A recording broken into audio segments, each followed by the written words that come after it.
Mis queridas hermanas y mis queridos hermanos, hoy empezamos la lectura continuada del Evangelio de Marcos. Todos los domingos del tiempo ordinario iremos leyendo la lectura de Marcos. Marcos es el Evangelio más antiguo que tenemos, el primero que se escribió. Es un Evangelio que no pretende hacer grandes discursos, no hay grandes discursos de Jesús, sino nos quiere mostrar cómo era y cómo vivía la comunidad el Jesús histórico, el Jesús que estuvo con nosotros. Es el Evangelio más corto, pero quizá el más cerca de lo que realmente pasó y dijo Jesús. Por eso el Evangelio que hemos leído hoy, yo quisiera centrarme en un punto. Podríamos hablar del seguimiento, porque hoy habla del seguimiento, ¿no? De cómo Jesús le amaba y los discípulos no hicieron como nosotros, gracias a Dios, que nos llama todos los días y decimos sí, pero. Cuando dices sí, pero, ya todo se ha fastidiado. Te seguiré, pero tengo que estar en casa cuidando no sé qué. Sí, pero primero tengo que hacer no sé cuánto. Sí, pero cuando empiezan los peros, quiere decir que no hay seguimiento. ¿Por qué? Porque el seguimiento significa optar claramente por una línea, en este caso por una persona, que es Jesucristo. Pero me quiero centrar en lo que fue la pasión más grande de Jesús. Jesús fue un apasionado del anuncio del reino de Dios. Eso, según todos los estudiosos, es lo que centró la vida de Jesús, fue el anuncio del reino. Y el anuncio del reino, por la fidelidad de Jesús en el anuncio del reino, fue lo que le causó que le mataran. La muerte de Jesús no fue un destino que Dios había puesto a su Hijo para que lo mataran.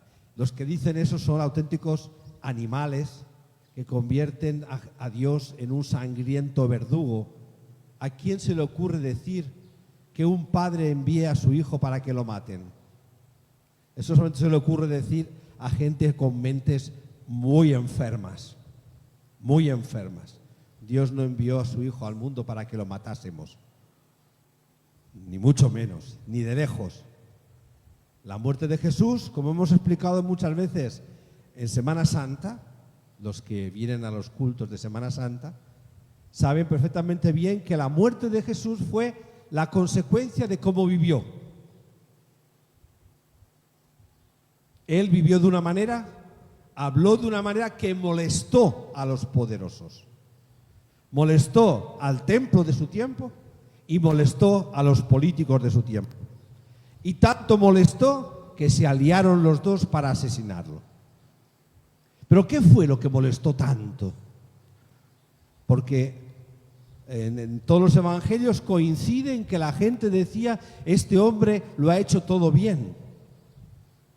Aquí con Jesús y con muchos, yo esto lo he experimentado, hay un refrán que dice, ¿cómo saber?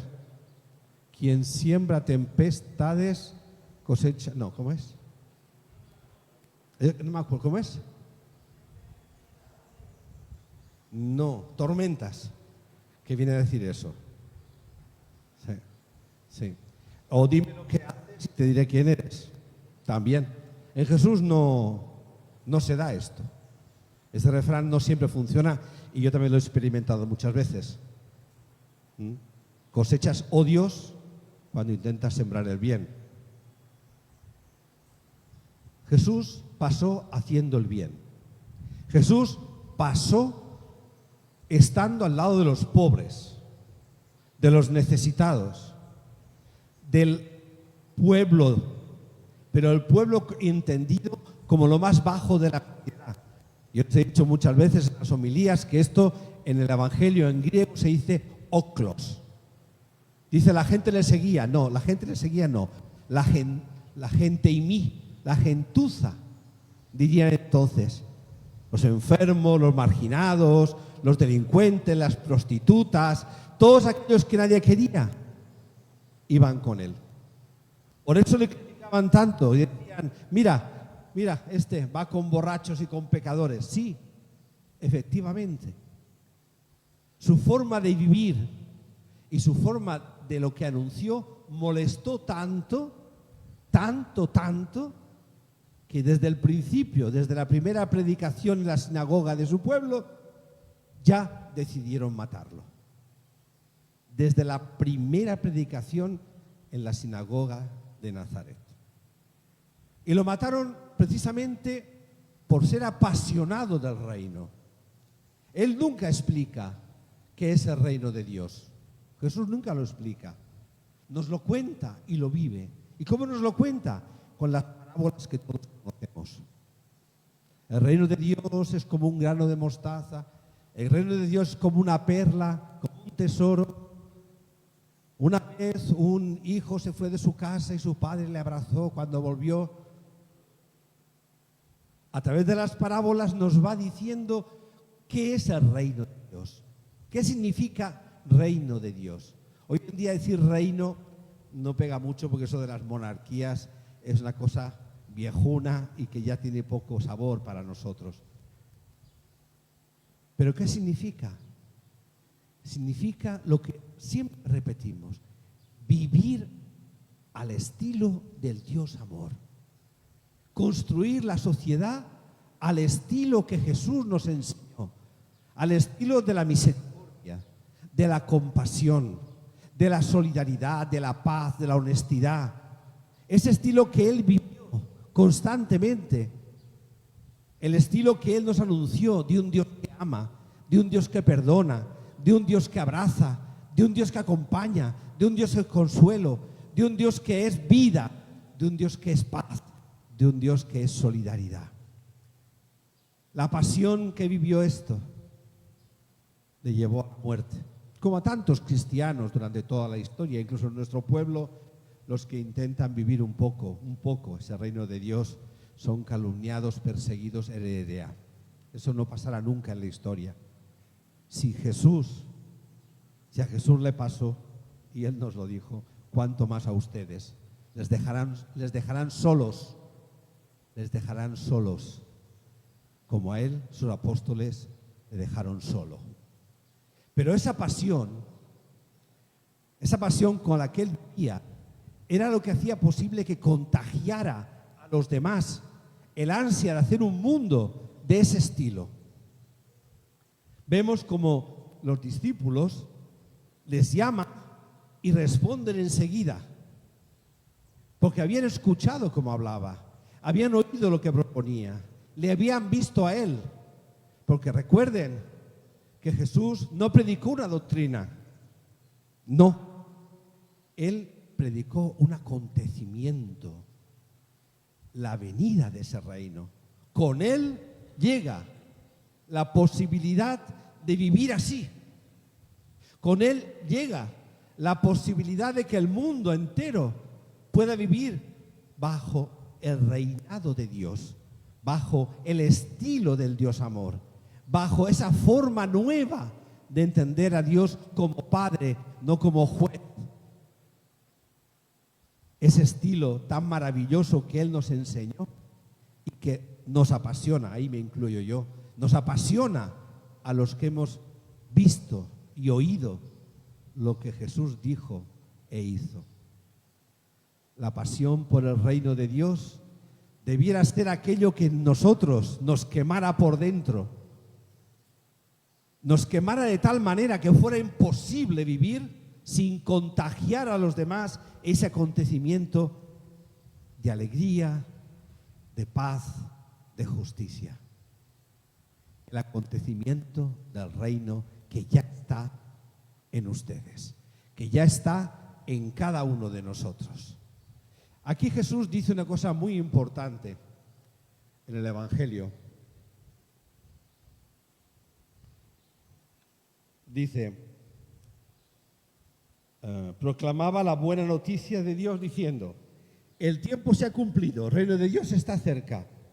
conviértanse. Conviértanse. Ustedes saben, muchos, que la conversión en el Evangelio se dice en griego metanoia, ¿verdad? Ustedes lo han oído muchas veces en las misas, en las reuniones, en las capacitaciones, en todo lo que hacemos la parroquia constantemente para que se conozca la palabra de Dios. Metanoia. Pero la conversión no quiere decir dejar de pecar. Muchos se creen que conversión quiere decir, no, hay que dejar de pecar. Y no. La metanoia es cambiar de mentalidad. Ahí está la dificultad. Cambiar de mentalidad. De una mentalidad mundana, dominada por el capitalismo, el dinero, el tener, el egoísmo, el odio, el rencor, todas esas cosas que la sociedad nos mete dentro, esa forma de vivir que nos inculca la ideología política de los partidos que tenemos en este país, que son asociaciones para delinquir, o eso que nos meten por televisión y por los telediarios constantemente en la cabeza y que al final acabamos pensando en eso. Si ustedes hablan con jóvenes, se darán cuenta que la gran mayoría piensan como les dicen en YouTube o en Facebook o en X. No tienen pensamiento propio. Por eso, hablar de metanoia, hablar de cambio de mentalidad, significa entrar en otra dinámica. ¿Qué dinámica? La dinámica del reino. La dinámica del pensamiento tal como Jesús nos enseñó. A partir de Mateo 25, tuve hambre, me diste de comer, tuve sed y me diste de beber, estaba desnudo, erea. Y a partir de las bienaventuranzas que marcan todo lo que es la vida del cristiano, bienaventurados los pobres, los que tienen hambre y sed de justicia, los que luchan por la paz, aquellos que miran con ojos limpios, aquellos que son perseguidos, aquellos que... Todo eso, ese estilo, nos hace chocar muy fuerte con la mentalidad del mundo de hoy. Ser cristiano es remar contra corriente. Aquellos que no reman contra corriente es que todavía no han empezado la metanoia. Aún no han empezado ese cambio de mentalidad. El cambio de mentalidad nos viene al escuchar la buena noticia. La buena noticia de, primero, que Dios habita en cada uno de nosotros. Y que ese Dios que habita en nosotros ya es reino de Dios. Que no es una cosa que hemos de esperar que vendrá en el más allá, sino que es en el más acá, cuando lo hemos de hacer realidad. Algunos, pensando en el más allá, se olvidan de que es aquí donde hemos de hacerlo realidad. Los pies en el piso y el corazón en el cielo. Pero los pies en el suelo, en el barro, ensuciándonos como Jesús se ensució. No tuvo ningún reparo, porque solamente metiéndonos en el barro y ensuciándonos es como podremos anunciar que hay otra forma de vivir, otra forma de ver el mundo, otra forma de relacionarnos, que no tiene por qué ser esa forma de injusticias, de violencias, de armas, de insolidaridad y deshonestidad que vemos cada día. Decía una encuesta que han hecho a los jóvenes en Paraguay, ¿cómo era? No quiero mentir. Creo que dijeron 8 de cada 10 o 7 de cada 10, da igual, tanto 7 como 8 es mucho. 8 de cada 10 jóvenes no tenían como lo más importante la corrupción en nuestro país. ¿Por qué? ¿Por qué 8 jóvenes de cada 10 no les interesa tanto la corrupción? Muy sencillo. Desde jovencitos los corrompemos nosotros mismos. Miran los Nepo Babies. Chicos de 18 y 19 años cobrando 14, 15, 19 millones de guaraníes. Aquí en San Roque hubo hijos de políticos que trabajaron en la gobernación, en el Parlamento, corrompiendo a sus hijos antes incluso de cumplir los 20 años, gente de San Roque. Corrompemos a los jóvenes y claro, ¿qué pasa? Que los jóvenes lo que quieren es conseguir un trabajo fácil, porque los hemos corrompido desde pequeños y de esa manera tienen la mentalidad del mundo de nuestro país. ¿Cómo vamos a decirles cambia de mentalidad si lo que ven en nosotros, en los mayores, es precisamente todo lo contrario? Por eso hoy, el día de la palabra de Dios, primero es muy importante que nos demos cuenta, que caigamos en la cuenta de que si no leemos la palabra de Dios, es imposible que conozcamos a Jesús. Segundo, reconocer cuál fue la pasión de Jesús para que también nosotros seamos apasionados del reino de Dios. Y tercero, escuchando esa gran alegría que nos da a todos, ese estilo del Dios amor, buena noticia para todos, seamos también nosotros, cambiando nuestra forma de pensar, buena noticia para los demás. Cómo quisiera poder llegar a sus corazones. Miro sus caras, 26 años hace que estoy mirando sus caras. Y muchos hace 26 años que la veo. ¿Entrará la palabra de Dios algún día en nosotros? Este año celebramos, bueno, más que celebrar, recordamos, porque no haremos mucha celebración, 35 años que los dominicos llegaron a San Roque González. Con el padre Anselmo, 35 años, de los cuales 9 estuvo el padre Anselmo y 26 un servidor, que lo hará el mes que viene, día 24, hará 26 años que vine. Ojalá la comunidad se encuentre a sí misma y este año nuevo, 2024, consigamos despegar, aunque sea en vuelo bajo, este avioncito que tenemos, que es nuestra parroquia, despegar con la pasión de Jesús, siendo apasionados por su reino. Que así sea.